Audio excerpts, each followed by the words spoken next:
మరొకసారి మనవి చేస్తా ఉన్నాను తెలంగాణ ప్రజానీకానికి, భారతీయ జనతా పార్టీకి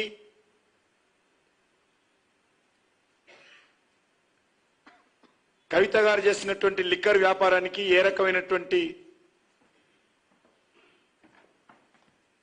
మేము ఆరోపణలు చేయడం లేదు.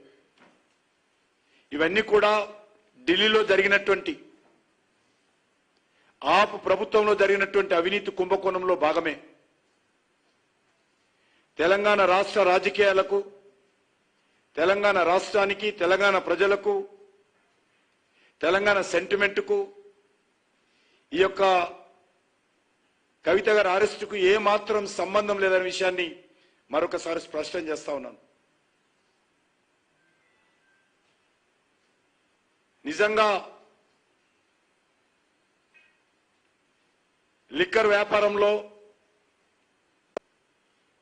కేసీఆర్ కుమార్తె కవిత గారి జోక్యం లేనట్లయితే బహిరంగ చర్చకు కేసీఆర్ సిద్ధమా రావాల్సిందిగా కోరుతా ఉన్నాను. ఇది అక్రమ కేసే అయితే, ఇది రాజకీయపరమైనటువంటి కక్ష సాధింపు కేసే అయితే కేసీఆర్ బహిరంగ చర్చకు వస్తారా?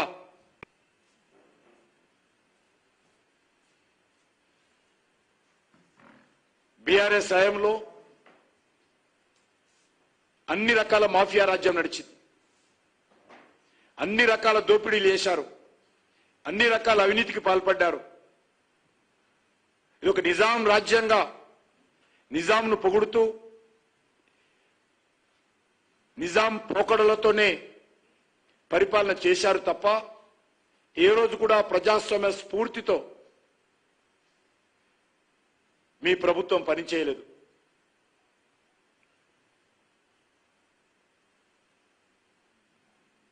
కాబట్టి మీ ఆలోచన ఇంకా ఈ యొక్క అధికారం ఏదైతే ఉన్నదో ఇంకా అధికారంలో ఉన్నట్టే వాళ్ళు భావిస్తా ఉన్నారు.